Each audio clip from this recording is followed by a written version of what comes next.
Hello, hello. Welcome, everyone.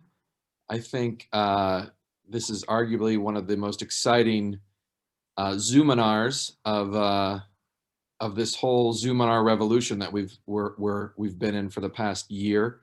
My name's Jeff Porter.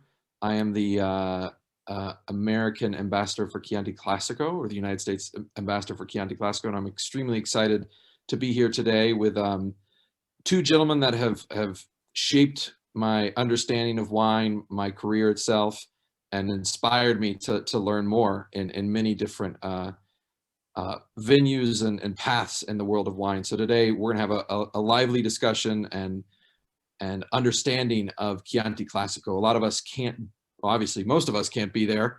And yes, it is being recorded. We can't be in Chianti Classico right now, and so today we're going to explore it from a never-seen view that Alessandro Masnaghetti has worked with to create this 360 view of Chianti Classico, and we're going to go through it kind of step by step and give you a true understanding as if we were there on the ground. Some house rules for today. Please put any questions that you have into the chat. The team at Coangelo & Partners, and thank you to Coangelo & Partners for putting this together, inviting us all and bringing us together as a community. They're going to be kind of categorizing your questions. We're going to answer the questions at the end. If there's some questions I see during the discussion that are very pertinent at the moment, I'll throw it to Alessandro or Giovanni Manetti, and we'll get those going. But we look to have about a 30-minute Q&A at the end. So just throughout the times as the questions come to your mind, throw them into the chat. We'll organize them and get them out so we can get your answers, your questions answered.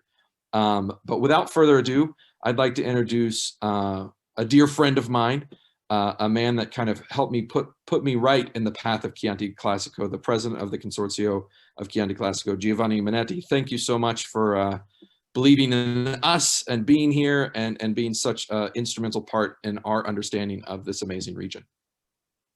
Thank you, Jeff. Thank you, everybody, for being here today. And I'm very honored to welcome all of you on behalf of the Consorzio and of its 500 members.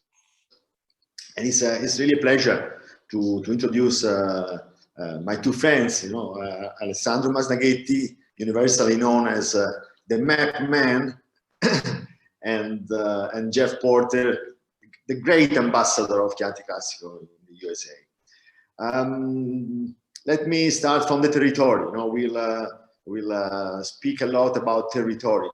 Territory is definitely a key word in the world of fine wines. More and more, the quality coincides with the territoriality, so with the capability of wine to capture and express the characters of the territory. Because if you analyze all the production factors, like the variety, or the winemaker, the winemaking methods, the territory is the only one that provides unicity and authenticity. All the rest can move from one place to another one. And so if you want to really make a wine that cannot be replicated in another part of the world, you have to enhance, you have to exalt the territory. And in Chianti Classico, I think the territory makes a big difference. The Chianti Classico territory is so beautiful and magical, and it's so varying and never homogeneous. Due to the morphology, to the rolling hills, there are hundreds of different combinations between altitude, exposure, different kind of soil, and from the north, from San Casciano to the very south, Castelnuovo Ardenga, everywhere, in every village, there is a high potential for quality, and it's really possible to find outstanding wines. And furthermore, there is a great commitment to quality. All the vintners in the Chianti Classico, they work very hard day by day to improve the quality, to exalt the quality, and to underline the terroir flavors. So the terroir characters, and that is the direction. So terroir-driven wines, sense of place, and less international taste. That is the trend that is actually in the Chianti Classico, and that makes me very, very happy. And but if we, we are all also, how do you say, aware that if we want to achieve that goal, to give more territoriality to the wine, we have first of all have much more respect for Mother Nature. And in Chianti Classico, there is a great commitment to sustainability. Everybody are, expanding the sustainable practices. And just to give you an idea, organic vineyards are already more than 20%, and this figure is growing every year.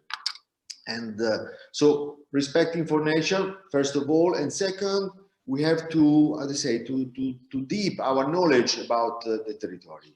So that is why the Consorzio, together with Alessandro Masnaghetti, we started a study of the territory. That is very important, in my opinion, for two reasons. One is to provide further information to all the wine lovers. I think that, everybody, all the wine lovers, they have much more desire to know precisely which is the piece of land that gives birth to that wine, and they want to know everything about that piece of land. And but also the study of the territory is very useful to help, to assist all the producers to do much better their job. So to know more precisely, how do you say, what their own land can give them. So in order to improve the quality. So that is what we started a few months ago with Alessandro, and we are presenting today the first products of these projects. The first one is a new geological map of Chianti Classico that is showing the 10 different kind of soil that we have in the Chianti Classico, and also the Chianti Classico 360. So a series of wonderful views of the territory that are showing a very important aspect of the territory, that is the landscape. This aspect of the territory, I think, deserves a specific attention. So looking at the landscape, the view can give you, how to say, can help you to read the wine you are tasting, to interpret it, to understand much better the wine that you interpret. Let me make an example. Take two perfect identical vineyards, okay, two parcels that are precisely the same soil, same elevation, same soil composition, same density, same variety, everything the same. One has in front a big hill that is reducing the sunlight for a few hours, okay? The other one has in front nothing, so a large open valley. Believe me, the wines that are coming from the two vineyards will be very different. So that is a very important aspect, and Alessandro will show us so a lot of beautiful images, and so I can't wait to see to watch those images, and I hope that will be very interesting for everybody to understand something more about Chianti Classico, this very complex territory, but with a great potential for quality, a great potential to grow and to make more and more outstanding wines. So I pass the microphone to Jeff, that I think is going to introduce Alessandro, and enjoy the presentation, and see you later.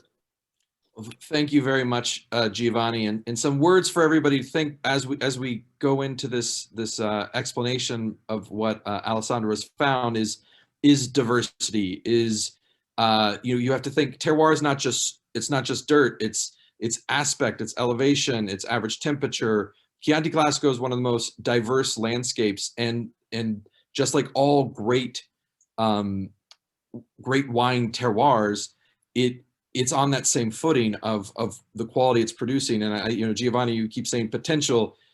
The potential's there. You're doing it. The quality that's coming out of this region over the past 20 years has only been on this extremely steep slope, and through the knowledge that each of you are sharing, and what Alessandro is about to present to us, I think all of us now are going to have a better understanding of how to approach Chianti Classico and provide that information to our guests, our clients, and our retail stores, and show them the unique landscape that makes each of these wines so specific and so beautiful. And without further ado, we all love him, the man, the myth, the legend, the map man, Alessandro Masnaghetti, the man that has more knowledge in his brain about the terroir of Italy than anybody else on the planet. And Alessandro, I can't thank you enough. I know you're a humble man, but I'm your hype man. I just want to follow you around and tell everybody how great you are. But thank you so much for being here today. Thank you for the work that you've done. And again, everybody, please throw your questions into the chat. We will get to them. And Alessandro Masnaghetti, please take it away and illuminate us with what you found. Oh, wow, wow, wow, wow. Thank you so much, Jeff. You're really very kind. Thank you so much for your words. Thank you so much to Giovanni, because it's due to the Consorzio if I am here, if I have the opportunity to develop this project of 360, but not only this one, is a big project about the territory of Chianti Classico, about the appellation. So, okay, let's start. And first of all, Jeff, I want to try again to use my notation software. So I share the screen, and I suppose this one is not the right one. It's okay, Jeff? There we go. We're seeing it. This is beautiful. Yes, perfect. You can see the map, but tell me, you can see the arrow or not? I see the arrow, yes. The blue one? Nope, the black one. We've got to stick with that one. So unfortunately, I have to use the old one, the pencil from Zoom. Okay, anyway, this is these two first map are just to put the Chianti Classico in the context, because it's always important to understand that wine appellations belong to a region, to a nation. So in this case, as you can see here, okay, the Chianti Classico is right in the middle of Tuscany, to the south of the Apennines. So here you have the valley of the Po River. So you have Bologna here, and then to the south you have Rome. Okay, for many of you maybe it's obvious, but from some others it's important to remember and to underline. And this one on the right, sorry, this is the problem. Okay, this one on the right, okay, it's important as well, because it shows the Chianti Classico compared to the other appellation of the main appellation inside the Tuscany. So you have here to the south is the Brunello di Montalcino. Then you have the Vino Nobile to the southeast. You have Carmignano at the north, and then you have Vernaccia di San Gimignano to the east, and Bolgheri as well. And just to give you an idea, Montalcino is 50 kilometers from Chianti Classico. It is 33 miles away, so it's not so far. And even Vernaccia di San Gimignano, we will see later on, there is an image shot from Isola Olena, and you can see San Gimignano just in front of you. And okay, this is just to give you an idea. I have to go slow because, okay, I move to this one, to the second one, just to underline, just to tell you that during the last year, the two villages that were part of the appellation, Barberino Valdesa and Tavernelle Val di Pesa, has merged together to form one single commune. So here, highlighted in gray, is the Barberino Tavernelle commune. So the boundaries of the appellation are unchanged, but the number of the commune inside the appellation is reduced by one, so it's lower. And to the right, this is another, okay, it's not so special as an image because it is a Google image. Everybody of you can see this image on the computer, but here you have, as you can see in red, you have the boundaries of the Chianti Classico. And this is really important to show and to underline again. You can see how many forests, woods are inside the Chianti Classico. Just to give you some figures, the surface, the overall surface of Chianti Classico is around 70,000 hectares, and the 15%, only the 15% of this surface is planted to vine, and most of this surface is woods, forest, and of course olive oil. You know that Chianti Classico is famous as well for the quality of the olive oil. Then I try to go a little bit fast because we have so many things to say, Jeff. So if you... Alessandro, I do have one question though, before we get into the new maps that you've worked on. Could you give us a little background on the methodology that you used in your thinking of how to approach this project that you took on? 1 hour is not enough. No, because, no, but it's very difficult to give you an answer because, in my opinion, is your experience. You know, I'm working on the Chianti Classico since the beginning of the 90s, so it's almost 30 years. So each year you learn something more, and you increase your knowledge, and you refine your approach to the appellation. And I can say, in my work, the cornerstone, the key word is the landscape, as Giovanni said before. And I want to underline this word, because if you learn, the first step is to go in a region and try to understand what you have around you. Okay, in Chianti Classico, in Napa Valley, in Barolo, in Burgundy, whatever. Because as we will see, if you learn to read the landscape, you can learn a lot of things about the microclimate, the style of the wine, the geology, and many other factors. So what I can say is that really the landscape is the key factor. And my suggestion, when we will be able again to go to Chianti Classico and drive around the hill, is not to go just to go from one winery to another like Speedy Gonzales, you know. Always say, oh, we are in late, we have to go there, we have to go there. No, and at the end of the region, at the end of the day, you say, oh, okay, where we are? Oh, yes, we are in Chianti Classico. No, and maybe it's better to have one winery less during the day and take more time to look around when you drive your car in the hill. And this is another very important aspect, in my opinion. You have to drive, you have to leave the region. It's something that you need to feel, but this is philosophy, you know. That's perfect. We all love that. So let's this first map that you're going to show us. So, okay, this is here you have more detail. So on the right, on the left, this is the orographic map, and I want to show you the main points.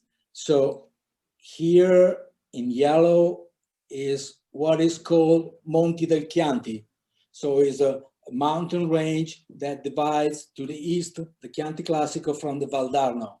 And this is very important. We will see, unfortunately, we have not the opportunity to taste the wine, but from the climatic point of view, the Monti del Chianti is very important. And of course, the climate means the style of the wine as well. Then you have a minor mountain range here, okay?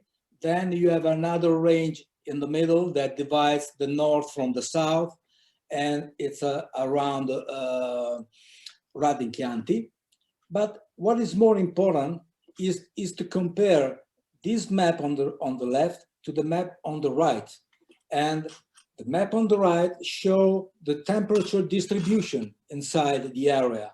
And as you can see in blue, here is the coolest area of the appellation. And of course, in red and in orange is the warmer. this is important. I know it's quite obvious. Usually the highest point is the coolest one as well, and lower is the warmer. But usually we believe that north is cooler compared to the south. This is not true in the Chianti Classico. So the highest part is cooler than the lower part, but the north and the south and the west are more or less warm in the same way. And this is very important to remember and to understand. And when you will taste the wine of Chianti Classico in the future, you can find this touch of ripeness in the wines that is more evident in this area than in the center and in the eastern part of the appellation. And I want to say that ripeness doesn't mean overripe, okay? And this is another point very important in Chianti Classico, is except for some exceptional era, exceptional situation, there is never an overripe taste in the wine, okay? So you have crispy wine, more riper wine, but not overripe wine, usually in Chianti Classico. This is very, very important. It's one of the main points of the region. So the next one, Giovanni said before that we were working on a geological map. We have no time to talk about geology in detail because it takes 2 hours to explain everything. So this map was done in collaboration with Professor Simone Priori, Simone Priori, and on the right is a simplified version of the map. And again, it's important to compare the map on the left to the map on the right, because if you look at the Monte del Chianti here, then you can see that more or less this area in orange we can see that the Monte del Chianti is characterized but mainly by only one geological formation that is known as Macigno. And Macigno is a sandstone. What is important is that is a non-calcareous sandstone. That is important because most of the other soil here in Chianti Classico are calcareous, okay? Then you have, again, you see here the small range to the west is more or less another piece of Macigno, okay? Then in the middle, this area, more or less, is the heart of the Chianti Classico, where the elevation is around 300 to 500 meters, and the main geological formation here are the Formazione di Silano and the Alberese, and the shale as well, that is made of essentially by clay, okay? And here in the middle, in light red here, is an area that is called, where the geological formation is called Pietraforte. And Pietraforte is another kind of sandstone, but it's completely different from the sandstone that you can find in the Macigno area, because this is a calcareous sandstone. And I want just to show you, this is sandstone, and this is really heavy. And what is, just to tell you something about this, you know, if you have to compare these two different stones, okay? This is Alberese and this is Pietraforte, okay? The best way to understand the difference is that this is flat, okay? And this is not flat, okay? So this is, when you see this kind of stone in the soil, it cannot be Alberese, because the typical stone of Alberese is this one, okay? More or less. Yeah, Giovanni, if you want to add something about this, it's really a pleasure. Huh? Because go, Alessandro, go. Because this piece of a soil comes from your vineyard. This is what is called galestro. You know, not exact. This is not exactly the galestro. The galestro is what happened when this stone can come to the surface and breaks up in small pieces. This is galestro. Okay, but very fast explanation. So we'll go back to the map, and so here there is another important region, this one and this one.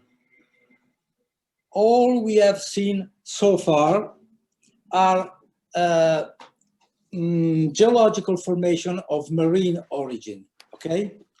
In these two cases, the origin is different. Here at the north is continental origin, so it's an alluvial soil, and I will show you some picture later on. And this is another continental area, but is of lacustrine origin, okay? So here you have more stones, just to give you an idea, and here the clay is much more present compared to the north. Then, okay, we can move to the next one that I know that you like it, Jeff. Yes, and I want to preface, I think the one thing, you know, a lot of information's being divulged today, and I think, again, what we try to do with the seminars of Chianti Classico that we've been doing for years is we're hoping to get in your head to actually ask more questions either today or later on and search for that discovery, because there's so much information, and thanks to the Consorzio and Alessandro, there's even more detailed explanation. And I think this infographic right now, I think, is a monumental change, and I'd like to see this for every region. I mean, we need to apply it how we talk about wine, kind of across the board, because I'll let you explain, but everybody out there, take heed. This is amazing. Yes, this is infographic applies, you are right, to every place in the world, in Chianti Classico, in Burgundy, in Barolo, wherever, in Napa Valley, but is particularly helpful in the Chianti Classico because, as you know, in Burgundy, more or less the main differences are the soil and a little bit the elevation, and more is because the exposure is, yes, it changes from time to time, but it's not so changing as in Chianti Classico or in Barolo, where in 50 meters it changes from north to west or from north to south. And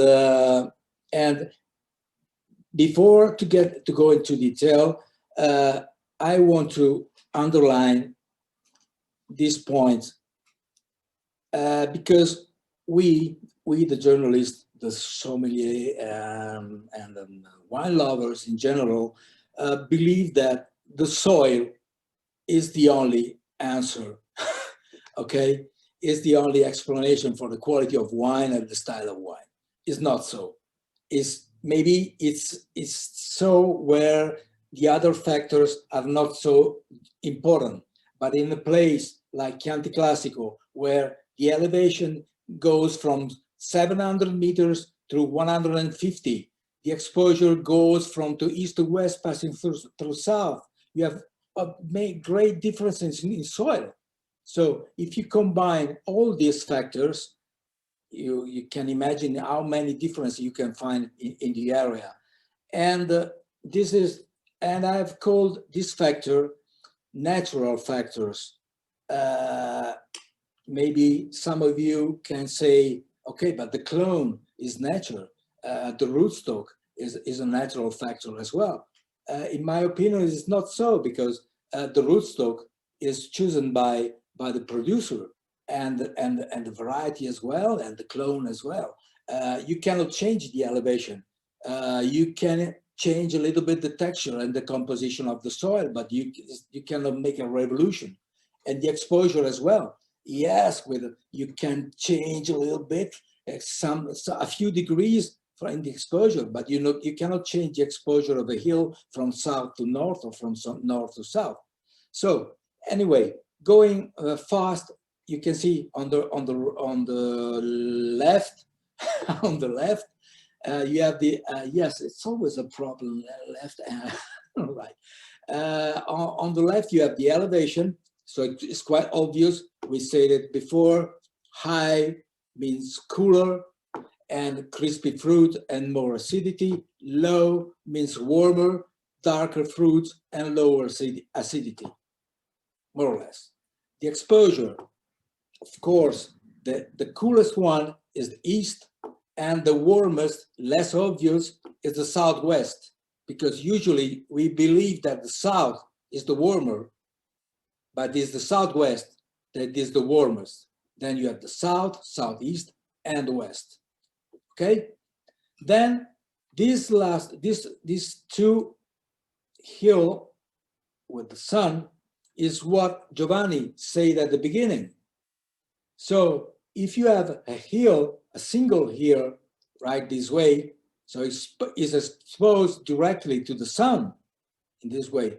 But if you place in front of the hill another hill this way, the exposure is obviously the same, but the result is not the same because this hill in front make a shadow. So for sure, the climate in this area is cooler than here. Okay? Then a few words about the soil. You have two factors, more or less. You have the texture. So sandy soils means elegance and less color, usually. Then clay means full body and more color. Then the limestone content, okay, this is more, it's slippery, but anyway, higher content in limestone means more color and more acidity, and the crispy fruits usually. Lower content in limestone means less color and less acidity. Then we will see now how complex the Chianti Classico is and why we have to combine in every place all these factors. And there are hundreds and thousands of combination of this factor. And I want to show you with this 360 picture, because when you look at the map, you have to guess the reality, but there is nothing better than reality. So we can move to the first image. So, I think as everyone looks at these images, things to note that, Alessandro has been so kind to put in each of these images for us is you'll see altitudes, you'll see kind of, factors to look at or like a mountain over there. But as you look at each of these pictures, and Alessandro, can you remind me the range that you took these photos? These are all from 2020, but in what time frame? Time frame. Oh, these were taken from June 2020 to September, but the main part was between June and July, because it was a fantastic period, because it was right after the first lockdown and the air was transparent, the light was beautiful, and I was at that time lucky to shoot this picture. So as we move to each slide, look at the altitudes that you'll see, because you'll see seemingly areas that may seem quote unquote flatter than others, but you'll still see extremely high altitudes. And look, I think a thing when you haven't been to Chianti Classico and you haven't done, as Alessandro said, is like basically take the long cut instead of getting to your appointment on time. You see these nooks and crannies and how each of these little deviations change change the wine. And as you keep revisiting Chianti Classico and tasting the wines over and over again and kind of understanding, and this is what this is giving us, this is the tool and the power that we're all going to have now, is being able to see this and going around. And when we're tasting wine at home and looking at this map, you can kind of see these undulations and kind of put two and two together in a much more dynamic way. So just like as you see each of these photos, look at each of these little changes because it's super unique, and again adds to everything that we're talking about today. So we talked about the Monte dei Chianti. These are the Monte dei Chianti. So just to give you an idea, this is the Monte San Michele. The highest point of the Chianti Classico is 893 meters, so 2,500 feet, quite high. One little problem with the drone, when they shoot an image with the drone, that the drone itself tends to flatten a little bit the hill, and you cannot believe that is almost 30,000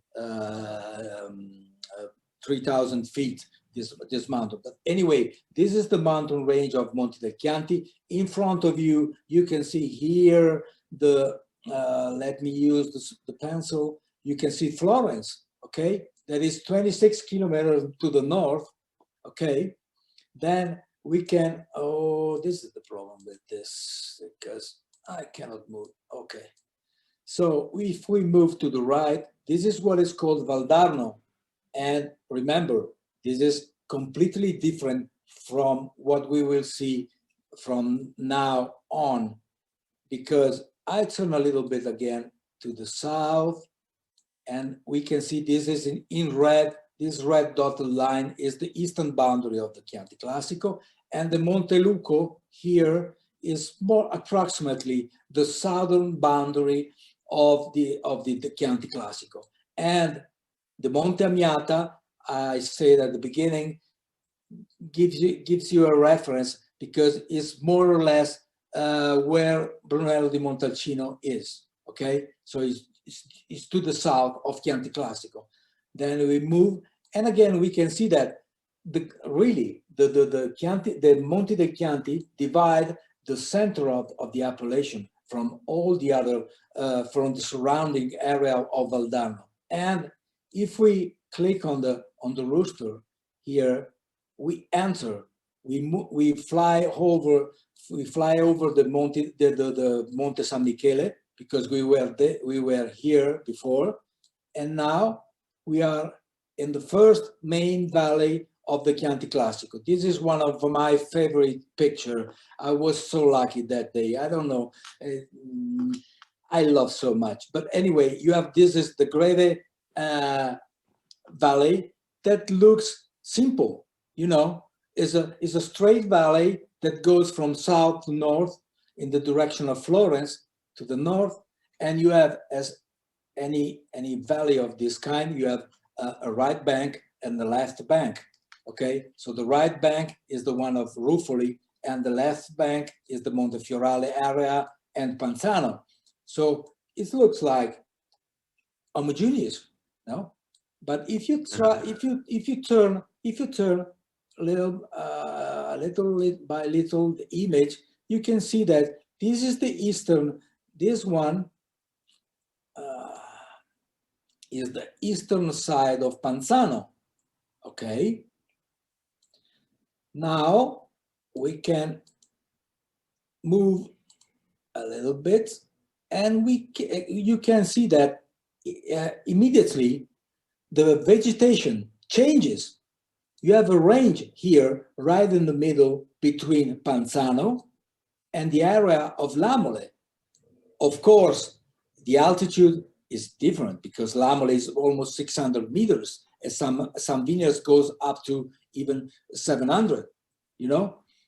But what is important is this change in vegetation. Change in vegetation means cooler climate, okay? And the vegetation itself can influence the microclimate, okay? It's the microclimate that influences the vegetation, but the vegetation as well that influence the microclimate and the result and the style of the wine. And if you turn the image, you move, you can see Casole, and when you reach the Castellinuzza ridge, again, things start to change a little bit again, okay? You have vegetation, but less vegetation, less green, okay? And you have this area of Ruffoli that is more or less the same elevation of Lamole, same soil, more or less, but the style of the wine, usually in Ruffoli, is much warmer compared to Lamole. And so, again, I said before, look at the landscape, because the landscape gives you a lot of information. And this is the case, because if you look here, you said, oh, but this is the valley of the Greve? Yes, it's the same valley. You are looking to the north. And if you look to the, you're looking to the south. If you look to the north, it's completely different. And the style of the wine is completely different as well. And if you taste a wine from Montefiorale that is Alberese, and you compare the wine from Montefiorale to an Alberese from Radda or from Gaiole, the style is completely different. Usually these are warmer compared to the other. And okay, the second one, we move with the second one. You can see here Montefiorale. Okay, we move on the other side of the hill. Oh no, why? Okay, this one, because here you have Lamole, Castellinuzza, Monte San Michele. Okay, this is the valley of the Greve River. I want to help you. So this is the Greve Valley, this one. Okay. And, sorry.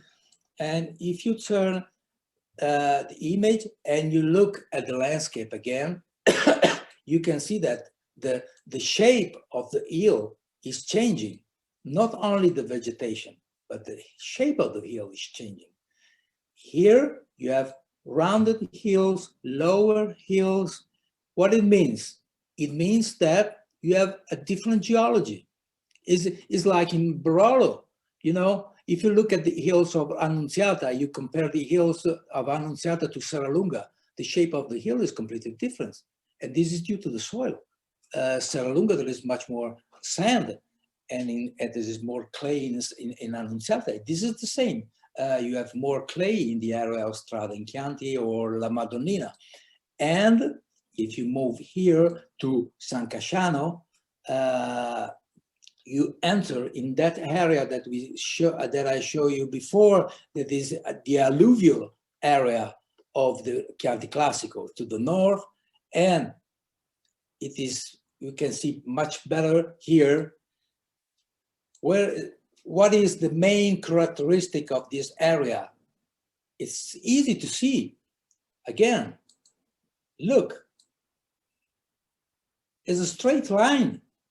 The elevation is exactly the same, more or less, you know, because Monte Fridolfi is 300 meters and San Casciano is 320. So not a big difference. So the elevation is more or less the same. The soil is more or less the same. The microclimate is more or less the same. This is why San Casciano is one of the area inside the Chianti Classico where the wines are more similar to each other compared to other places. And I want to just to give you an idea of what is an alluvial soil. Click here. This is an alluvial soil. Okay, you see it here. This big bank of pebbles. Okay, this is a typical alluvial soil. Rounded. This one. Okay, this is a typical alluvial stone, and this seems small, but I suppose that is 5-6 meters high. Okay. And this is very typical, of San Casciano. So, what is going on? If you have any question, Jeff, I'm here. I'm trying to close. I think everyone's taking this in. I think the thing that even, you know, having been to the region many times, luckily, is still having this bird's eye view. Just it changes everything. And you know, so many people are just saying, you know, and this is the thing we've been talking about in all of our presentations, is that, you know, this is not a monolithic region. It's not homogeneous. It's so diverse, and looking at this landscape from this bird's eye view is showing everybody what makes it so unique. And I'm I'm seeing that people are taking this appreciation to the next level. So thank you everybody for being this. And of course, Alessandro's passion is infectious. That's why being around you is a very special treat. So we look to the south again. We look at the Black Rooster there. Oh, this is important. Again, the red line here, dotted line, it's the boundary of the Chianti Classico. On the right, you have the Colli Fiorentini, Chianti Colli Fiorentini. To the left, you have the Chianti Classico. Then down there, we move to the San Donato in Poggio area. You can see we are looking at the Val di Pesa from north to south. So we were here before and we moved in this direction, okay? Then if you look at the central part, you can see how many forests and woods there are in this part and how the landscape is completely different from San Casciano, okay? Then this is the San Donato area, the highest part where the village is. These houses are the San Donato in Poggio village. And oh yes, I told you San Gimignano before, okay?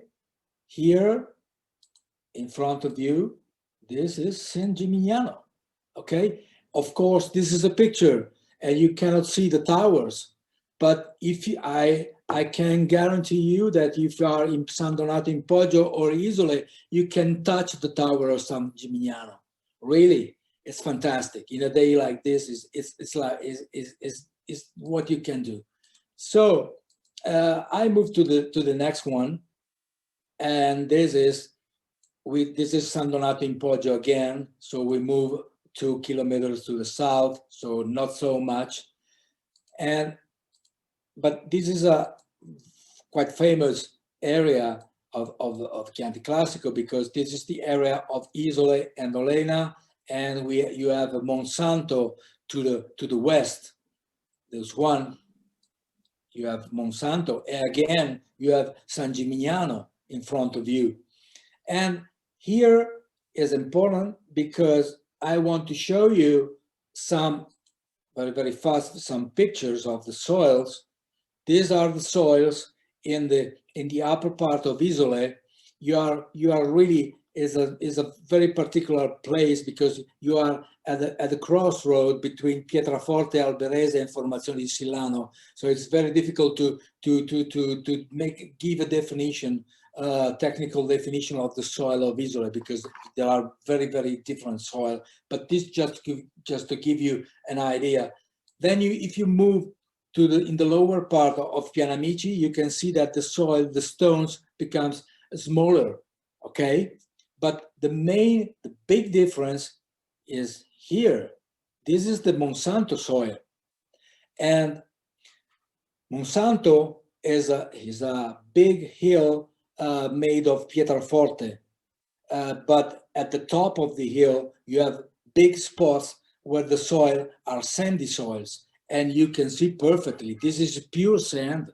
And this is typical of the upper part of the hill of Monsanto. I'm not talking about only the vineyards of Monsanto winery, but I'm talking about Monsanto as a place, as an hamlet, okay, and not as a winery. And unfortunately, I cannot zoom in this image, but there are a lot of shell inside this sandy soil. Then we can rotate. Oh, so here, Sant'Edame, this is the boundary, more or less. Here is Castellina, and here is Barberino Tavernelle, okay? And if you look at the horizon towards the Montagnola Senese, again, just to Poggio di Montieri, you can see many times because some of these images are available on the Chianti Classico website.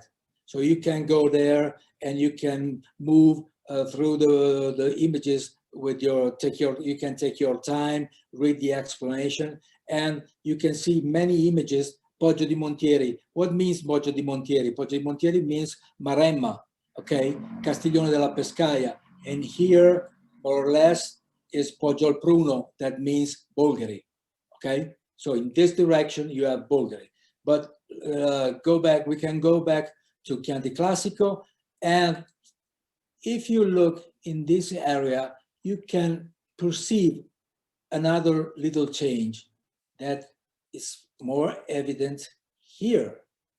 Aha, I love this image because this is another place. La Leccia is like to be on the boat, on a boat, in the part at the end of the boat when you have the wind in face in front of you. Is fantastic. But again, it comes the word landscape again. But I don't want to bore you, but it's so important. It's so important. Take a look at this area. Again, the shape of the hill is different, but the shape of the hill is different from San Casciano as well, because as you can see, it's really rounded. It remembers a little bit the hills of La Nunziata. Why? This is a clay area. There is much more clay. Is the lacustrine area that I show you at the beginning on the simplified map, of the simplified geological map. And again, then you have an area here in the middle that goes from Rocca delle Mancie to Liliano, Bippiano, Rodano, that is always of lacustrine origin, but there is more stone, and the soil remembers a little bit the soil that you can find in San Casciano. It's not alluvial, but from the composition, texture, are more or less similar. Then if you look in this direction, this is Castellina. Again, Castellina is almost 600 meters high, so higher than Radda. Usually you do not perceive, you don't have this sensation. You say, because when you arrive in Castellina and you look at the valley, your sensation is always a warm sensation because you are looking toward the sea. You cannot see the sea, of course, but you can feel the change in microclimate. And so you do not perceive that you have 600, you are at 600 meters. But if you look at the climatic data, in winter, Castellina is quite cold. And it's one of the coldest places in Chianti Classico. It's even colder than Radda due to the elevation. And now we move to the south with next one, and we enter in the Vagliagli area. So here in this area, Tuopina, Cerna is the same area that I showed you before. And if we turn the image and we look to the east, we look at the heart of the Chianti Classico. And again, you can see the forest. You can see the vineyards, of course, but you can see a lot of forest. You can see Radda and Chianti here, the Monte San Michele here, where we were at the beginning. So Lamole is more or less here.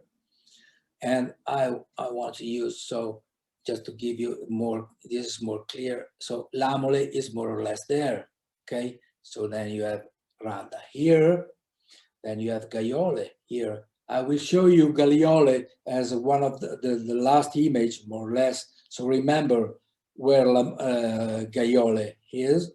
And if you turn again, if you turn to the south, there is nothing in front of you.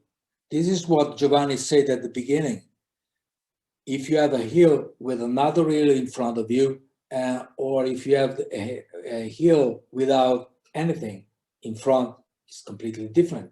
And this is the case if you are in Vagliagli, in a good day, you can see the Monte Amiata right in front of you, and you are from 500 to 400 meters. And it doesn't look like this, because when you are in a Pievasciata, it seems quite low in altitude, but it's more than 400 meters. So it's more or less, just to give you an idea, is more or less the same elevation that you have around Gaiole. So the cellar of Riecine is around 450 meters, so 20 meters more. But if you taste the wine from Gaiole and the wine from Vagliagli are completely different, even if the soil are more or less the same, because here you remember in the first map, that small ridge of Macigno to the west. Okay, this is the Vagliagli area, okay? Then the next one, we move to the south and we reach the southern boundary of the Chianti Classico. Here, again, the red dotted line. Always in front of you, you have the Monte Amiata. So we move straight to the south, okay, from Vagliagli to the southern boundary. And you can see here another important change in landscape. You can see here, no more woods, lower elevation of the hills, rounded hills. It means, again, that there you have clay soil, more clay there. And this is the area known as Crete Senesi, okay? It's a very famous, a very nice area of Tuscany, but it's not famous usually for the quality of wine. But anyway, it's a fantastic place to drive the car there. So if we turn again to the east, we are looking again towards the center of the appellation, so Castello di Boglio. This is the area of Monte in Chianti, a very famous area as well. Oh, I want to show you this. Oh, this is a typical soil of the southern part of Chianti Classico.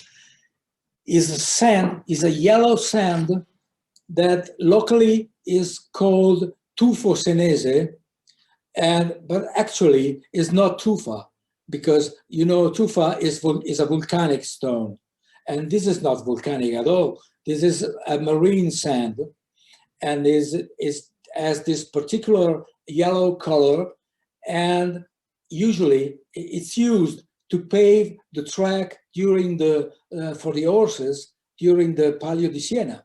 You know, the track for the horses in the square is of this yellow color, and the sand comes from here. And of course, this is a nice picture, because you can see another. We have no time to talk about this, but it's so nice. There's a big difference between this is the soil and this is the subsoil. And this is important, because sometimes in this area and in other area, the subsoil, so the sand, comes to the surface. But there are other cases like this one, where you have the sand in the lower layer of the subsoil, but the soil is made of something else. And this soil is a mix of alluvial soil, sand, and there is sometimes some albarese as well. So this is another point. Remember the difference between soil and subsoil. Next time. We'll do that on the next seminar. I mean, I think, Alessandro, the continued diversity and uniqueness of what's happening here. I know from one of our first trips to Chianti Classico, when the Principessa said, "This is tufa," all of our brains exploded. We were like, "Wait, this is sand." And it took many conversations with many producers to understand that. At the top of Castelli Villa, You know? Yes. Yes, because at the top of Castelli Villa, you have a 3 meters high bank of sand. It's fantastic. It's pure sand. This is called tufa, but it's not tufa. It's tufa for the local people, but it's not for the geologists. So the next one is, I suppose, one of your favorite picture. And this is, we moved, I want to show you, we were more or less here. Yes, we were more or less here. And we moved, we are always inside the Castelnuovo Berardeggia commune, but this area is known as San Gusmè and Villa Sesta, and in particular, this is Villa Sesta area. I love so much this picture because you can see the Monti del Chianti, the final part of the range of Monti del Chianti with this particular shape. This is rounded, but it's not due to clay. I don't know the reason. You can find this shape of the hill only at the end of the ridge of Monti del Chianti, but I cannot say you why they are so rounded, but are always fascinating for me. When I go there, I would like to have a house up here on the top of the hill. But anyway, this is another story. If you look, it looks like a plateau, and it's actually is a plateau along the Monti del Chianti. But if you turn your head to the south,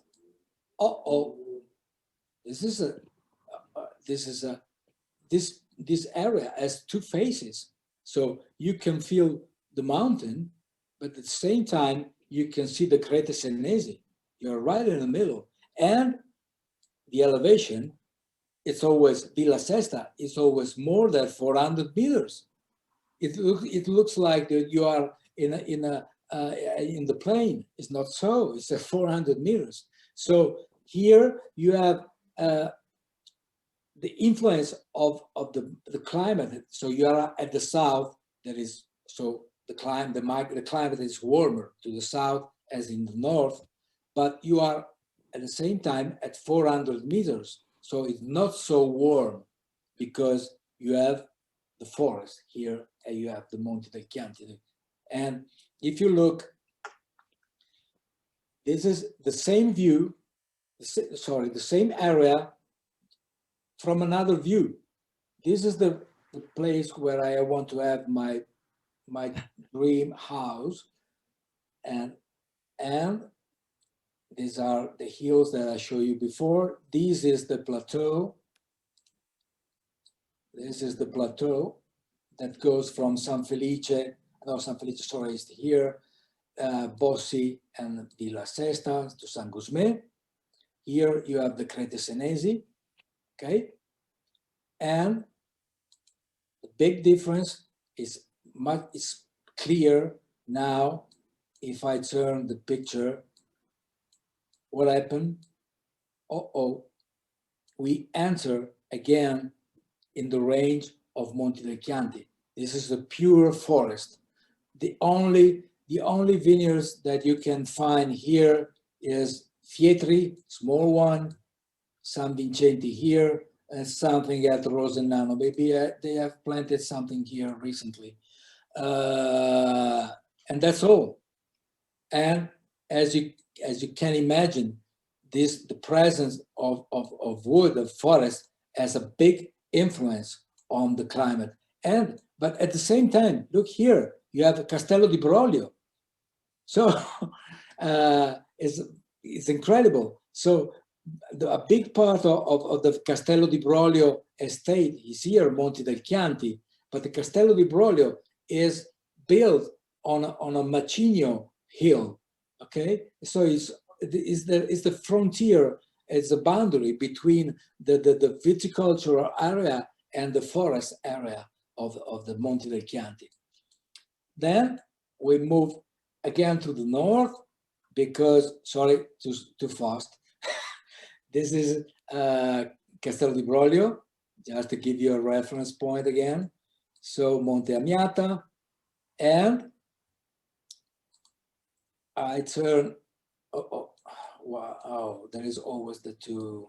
Oh, so this is, I remember I told you about, remember where Gaiole is? Okay, when we were in Vagliagli, I said, remember, Gaiole is there.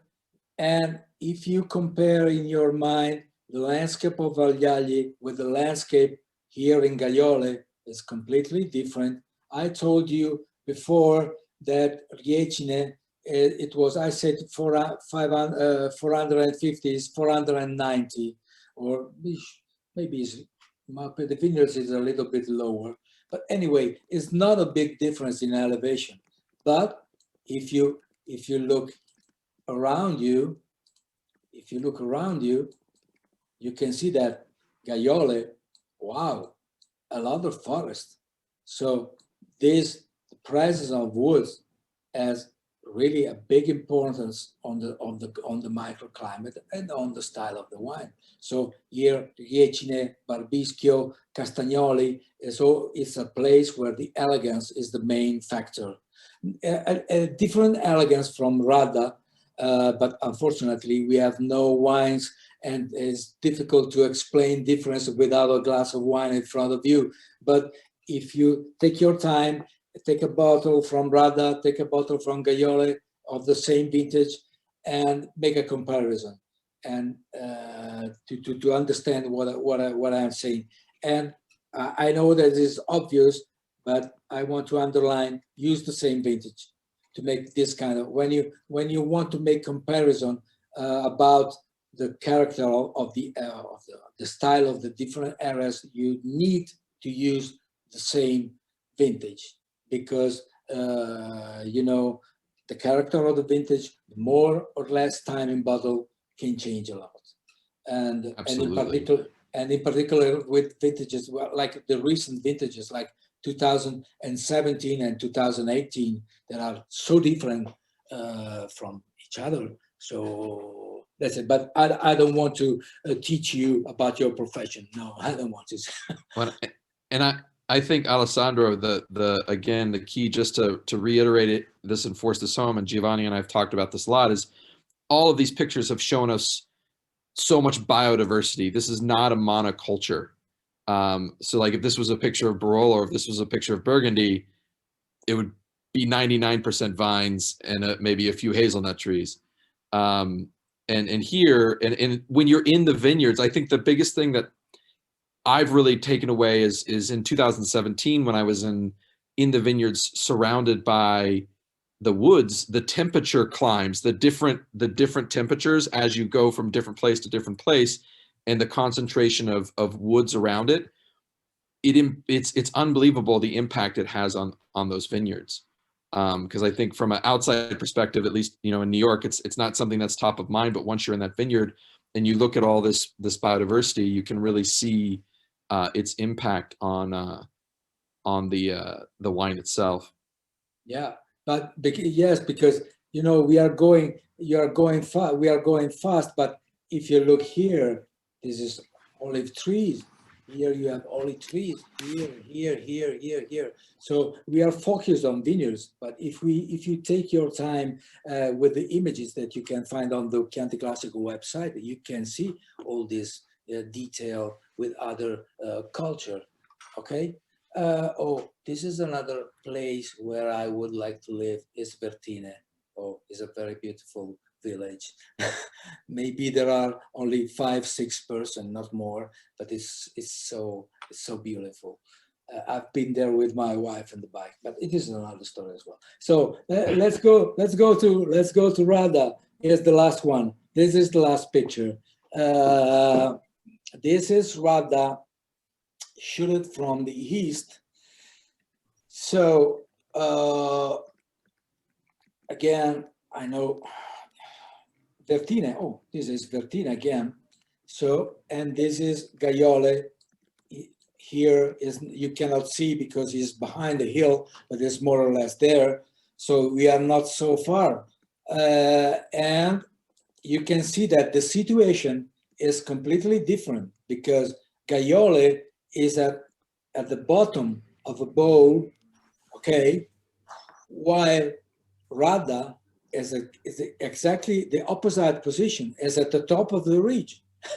Okay, so it's a more open position, and as I said at the beginning, it creates a kind of watershed inside the Chianti Classico, because here you have the Pesa Valley and the water flows to the north, while here the water flows to the south. It goes in the direction of Pianella, of San Giusto Rentenano, or Vagliali, or anyway, Siena is the Val d'Arbia. Okay, so from the geographical point of view, it's really important to remind. And then usually we say that the wines of Radda, the wines of Radda are elegant. Yes, they are elegant, but Radda, in my opinion, is much more than this, because San Casciano Val di Pesa, I said before, is homogeneous in style and in geology and microclimate.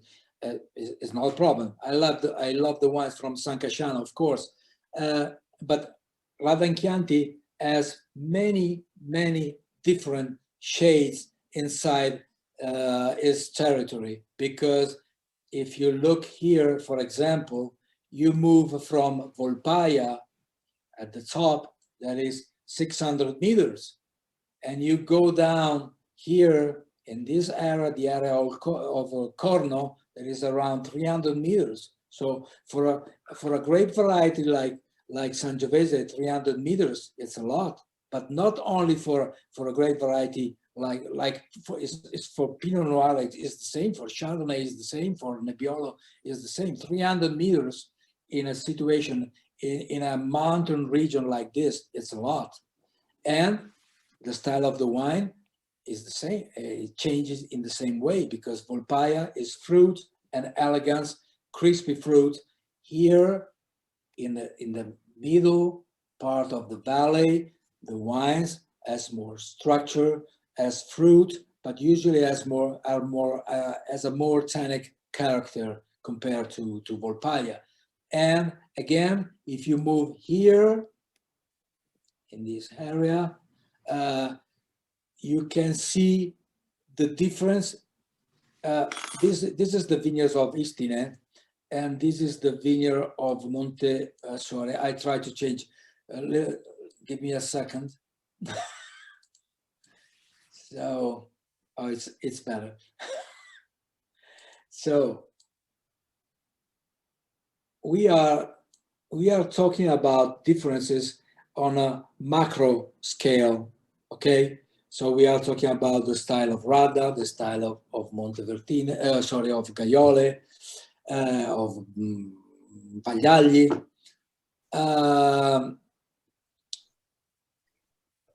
Inside each of these area, you have difference from one estate to another, or from one exposure to another. For example, this is a fantastic example. Here you have two different estates. Okay, one is this, and one is this. Same soil, same elevation. This one faces east, this one faces southwest. If you taste the wine in the same vintage, the wines are not completely different, but of course are really different.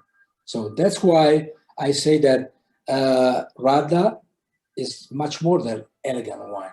There are many different shades. And this is true not only for Radda, but for Gaiole and other villages. And this is the ambulance. It's because you're on fire, Alessandro. You're on fire. They got to put you out. You're too awesome. And this is where we were at the beginning. I click here and we are back at the top of the Monte Chianti. This is Monte San Michele. And this is a picture just stolen from Giovanni Manetti. Ah. The picture shooting from the top of the mountain, and you can see here this white strip at the horizon. This is the sea. So from the top of the mountain, you can see the sea around from Pisa and Livorno. And that's all. If you have any question, if you have question, I think it is time to get some of these questions going. But first off, Alessandro, thank you so much. The love coming in the chat for you is, I hope you feel it.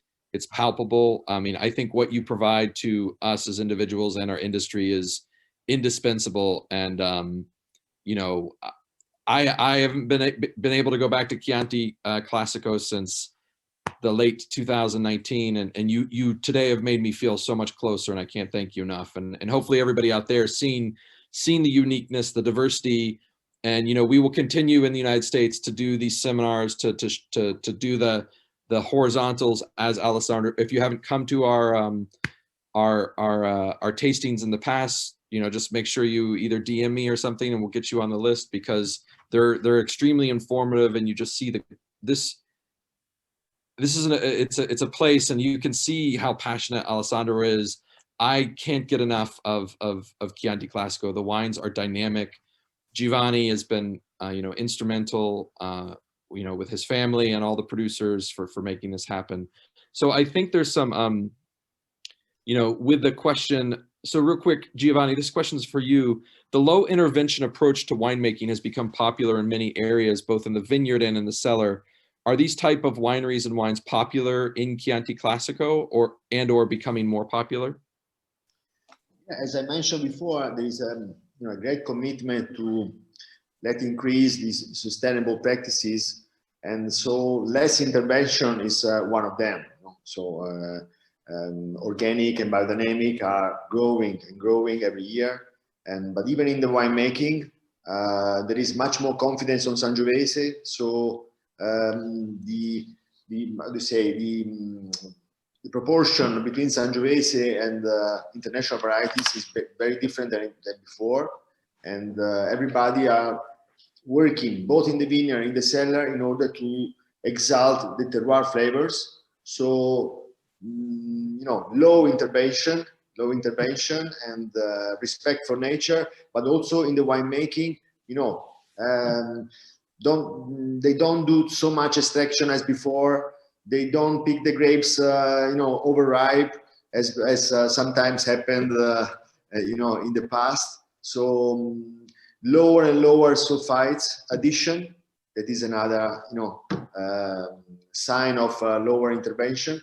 Even the aging in oak, the oak treatment is different, and one of the trend is larger cask than smaller barrels, and so everything together, I think, is in the direction of lower intervention, in order to let express the territory, let express the terroir. The beauty of the terroir, of the territory is you know, is so you know, after the beautiful images of Alessandro, I think it's evident, you know. So we let express the grande bellezza of Chianti Classico territory, and that is what all the Chianti Classico vintners are trying to do.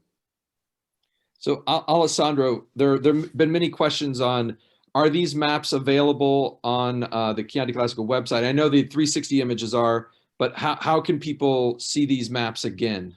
Oh, the first map, the temperature map, and the geological. Well, those maps we are working on, and I suppose that as a simplified version, or we are still deciding, but there will be something in the future on the website of Chianti Classico, and of course there will be a printed version of the geological map as well. Not the temperature map, because it's quite simple, so it will be available on the website, but the geological map will be available in the printed format, and I hope, I'm not sure, to have the 3D version as well, you know, the relief map, but it's not easy to have this. But my wife will be so excited that we have another map of Chianti Classico in our house when that comes out. Yes, Are you kidding? Or it's Yes. the house is full. It's the artwork in my house is all wine maps. So Giovanni, I have another question for you. And this is, to state for those that don't know, like when you want to produce Chianti Classico, you Annata, Gran Selezione, Reserva, you present the wines at a certain point to a panel, an independent panel that then decides that grants the application. But so to go into that, Giovanni, you've described the diversity of the territories in Chianti Classico. When you judge, you personally judge Chianti Classico wines, do you compare with respect to their specific territory, or are you seeking an overall Chianti Classico style to which they should conform? Oh, it's a difficult question. First of all, I enjoy Chianti Classico, and I have a Chianti Classico from Radda, from one of my friends in Radda in the glass. And but that is I think Chianti Classico is so diverse. So diversity is a value. It's a treat. So I think it's very nice. Even for me to discover every year, new hidden gems. And there is much more professionalism and a lot of new winemakers, very talented, that are trying to make their best every year. So it's very interesting, even for me that I live in the territory, to go village by village to discover, new productions. And what I like to say is that Chianti Classico is like a family, So there are many characters in common, but among them there are some diversities that Alessandro shows very well. So if I'm looking for a wine with a medium body, with a crispy red cherry fruit, probably I go to higher locations, or for a cooler microclimate, so more forest around the vineyard probably, and even the soil plays a very important influence, as Alessandro shows in that beautiful graphics at the beginning. So I think it could be very interesting for everybody, to today enjoying a wine more muscular with a darker fruit, and tomorrow a lighter one with a crispy red cherry fruit.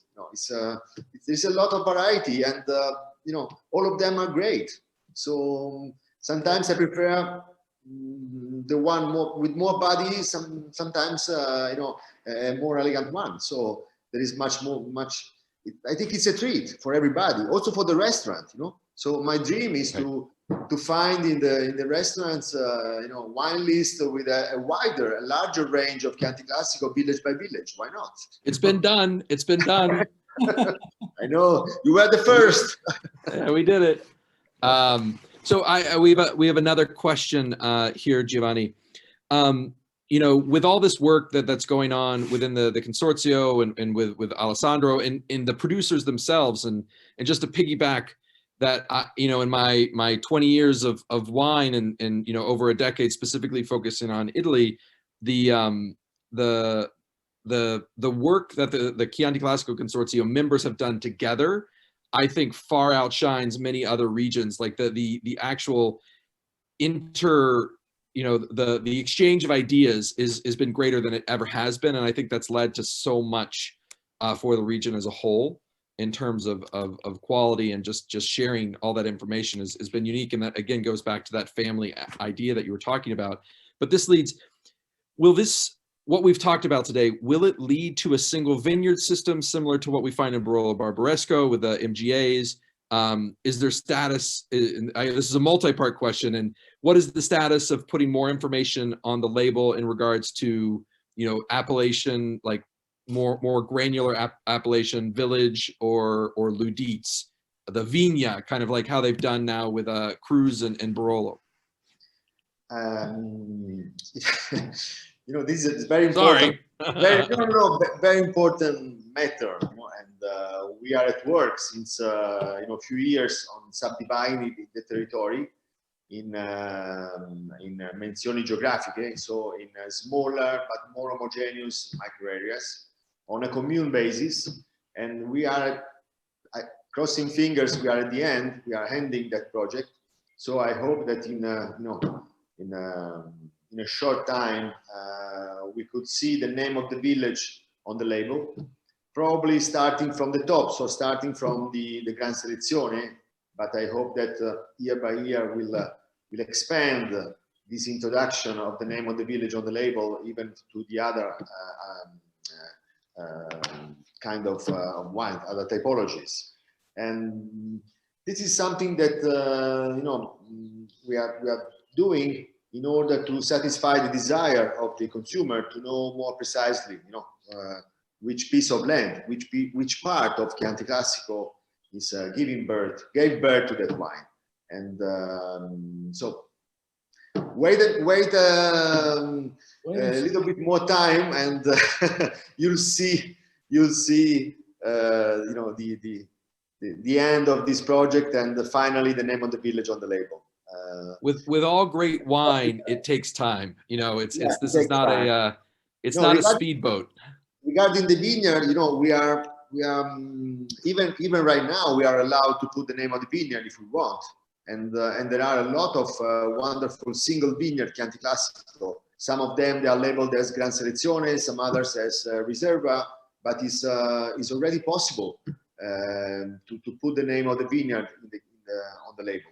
But to subdivide the territory, I think it makes more sense in Chianti Classico to do village by village, because there are, the average size of a winery, of a vineyard in Chianti Classico is much bigger, much larger than in Piemonte, than in Barolo. So in Chianti Classico, there are vineyards that are 100, 150 hectares large. Yes, they are larger than an MGA in Barolo. So one single estate is larger than 3 times Canubi, So this is the problem. But if so go ahead. Yes, Alessandro. If I can give a practical advice, you talked about time before. I would say when you want to make a comparison, remember the different category of Chianti Classico. So the Riserva, if you want to make a comparison of terroir, of different expression of terroir with the Riserva or with the Gran Selezione, it's better to wait, not to make a tasting with the last vintage on the market. It's better to give time to the wines to express the terroir.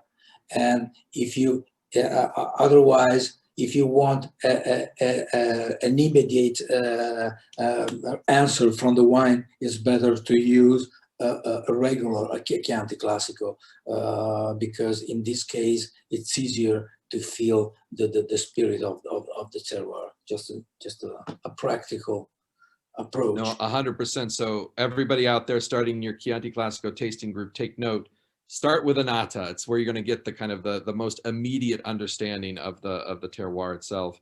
So our last question, and to Giovanni, to Alessandro, to the Consorzio, to Coangelo and Partners, thank you so much for putting this together. Thank you for having me here. To everybody out there watching, this is such an amazing experience. And so our last question, with the unique biodiversity of Chianti Classico, is the spectrum of microclimates in Chianti Classico expanding or shrinking with climate change?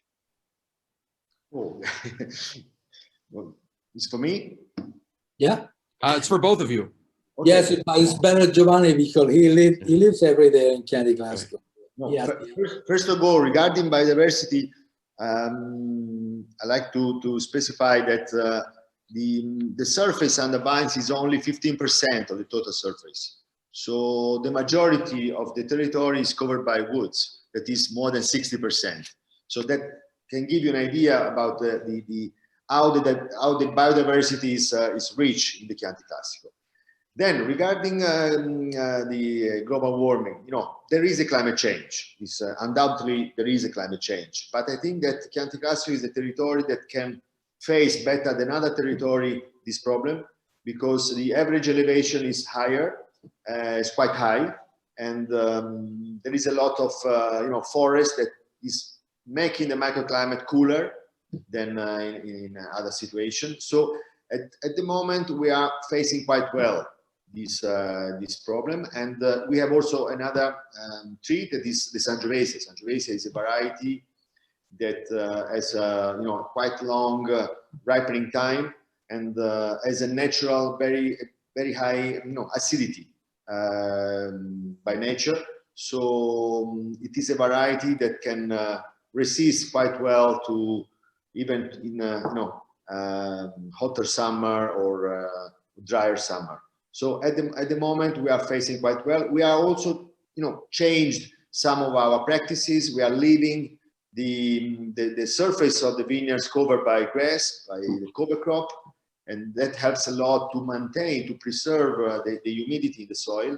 We are not removing the leaves over the clusters, over the bunches before the harvest. That is another practice that is able to avoid I say roasted berries, roasted skins, and ingenic flavors. And even the direction that is going to organic and biodynamic is helping a lot, because the vineyard is much more, let's say, self-resistant, and so is capable to resist much better to enemies, so insects and fungus, but also to extreme weather conditions.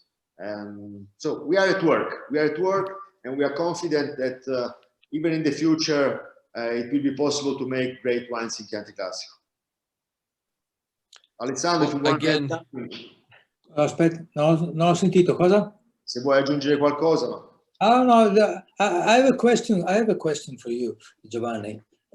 Don't you feel that the vines, the vineyards, are trying to adapt to the new climate? The vines really. Yes, you as a viticulture, you are trying to adapt your work to the new climate, but the vines itself is trying to adapt them. You don't have this impression?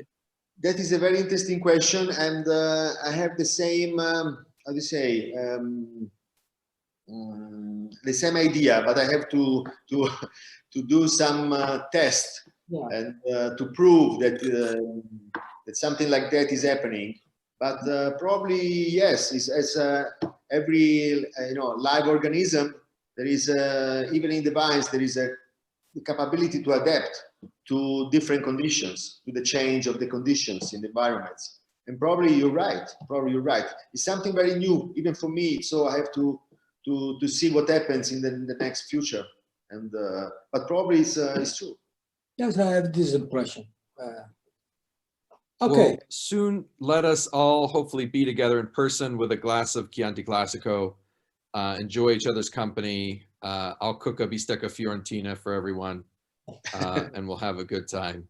But I can't thank you all enough. And for everybody out there still, the maps are forthcoming to get printable maps. But if you go to chianticlassico.com, to the website itself, you'll be able to take your 360 journey that we took today in a little more time and in depth as you would, and taste it with some wine at the same time.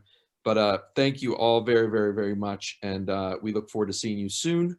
And be safe, everybody. Grazie. And if you have any questions or any needs, please reach out to Coangelo Partners. They'll put up the recording soon, or myself or anybody. And thank you all very, very much. Ciao. Thank you so much. Thank you. Thank you. Oh. Chin chin. Ciao, Jeff. Ciao, bello. Ciao.